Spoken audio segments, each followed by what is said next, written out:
Welcome to Rosa News Channel, guys. Di sini kalian akan mendapatkan berita hukum dan politik terbaru hari ini. Yang membuat Rosa News berbeda adalah selalu ada analisa di balik setiap berita yang ditampilkan dan tentu dengan gaya bahasa yang tidak kaku namun tetap kritis dan objektif. Nah, di video ini Rosa News mencoba memberikan analisa tipis-tipis tentang kasus kecelakaan mobil yang melibatkan Vanessa Angel dan suaminya Febri Ardiansyah. Jika aku menghimpun pemberitaan media nasional dan dari hasil olah tempat kejadian perkara atau TKP, mobil Mitsubishi Pajero nomor polisi B1284 BJU yang ditumpangi Vanessa dan keluarganya mengalami oleng ke kiri. Setelah itu mobil menabrak pembatas jalan berupa beton. Akibatnya, mobil SUV tersebut terlempar ke jalur cepat sejauh 30 meter. Kecelakaan ini berakibat sangat fatal dan mengakibatkan hilangnya nyawa dari kedua pasangan muda yang menginspirasi ini. Sang sopir dan dua penumpang lainnya termasuk anak pasangan ini juga mengalami luka-luka.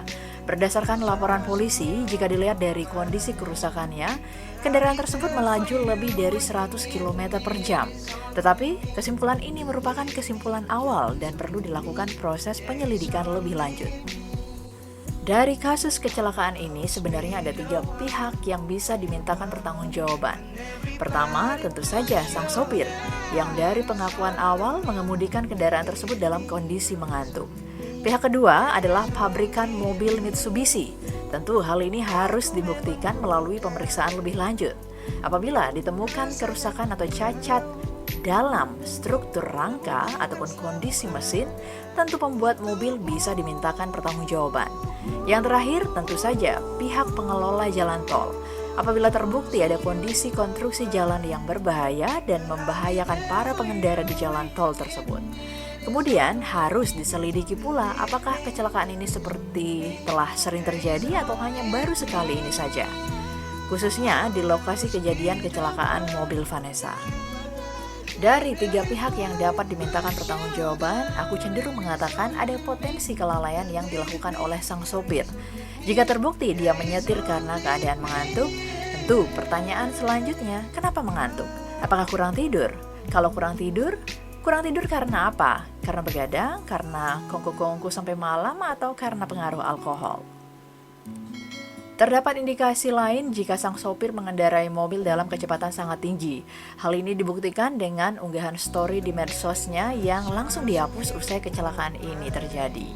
Nah, ini juga perlu diselidiki ya, apakah kecepatannya sudah jauh melampaui batas maksimal kecepatan sebuah kendaraan di jalan tol. Semua indikasi ini harus diselidiki secara tuntas. Jika salah satu saja terbukti, maka sang sopir tentu dapat dikenakan ancaman hukuman. Bisa saja setelah proses penyelidikan, hal ini ternyata bukan hanya kelalaian, tetapi sebuah kesengajaan. Lalu ancaman hukumannya apa? Pasal 310 ayat 4 Undang-Undang Nomor 22 Tahun 2009 tentang lalu lintas dan angkutan jalan dengan jelas menyatakan jika kecelakaan yang mengakibatkan orang lain meninggal dunia bisa dipidana dengan pidana penjara paling lama 6 tahun dan atau denda paling banyak 12 juta. Memang, terdapat indikasi yang kuat bahwa faktor kelalaian sopir menjadi sebab utama di balik kejadian yang menimpa Vanessa Angel. Tetapi aku juga memberikan sedikit analisa sekaligus pertanyaan. Pernahkah bis-bis ataupun mobil-mobil yang sangat ngebut di tol Trans Jawa itu dan jelas-jelas melampaui batas kecepatan diberikan sanksi? Katanya ada batas maksimum kecepatan, tapi kok mereka bisa ngebut sampai 140 atau bahkan 160 km per jam.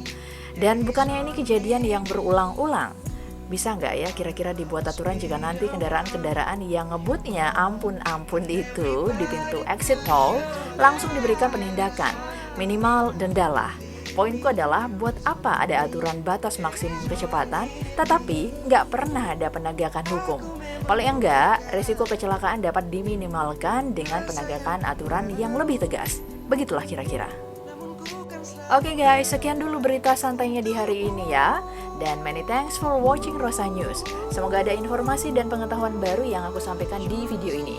Jika kamu suka dengan video ini, jangan lupa untuk like, comment, and subscribe, dan juga share. Nantikan berita-berita Rosa News selanjutnya. Tetap patuhi protokol kesehatan. Stay safe and well everyone.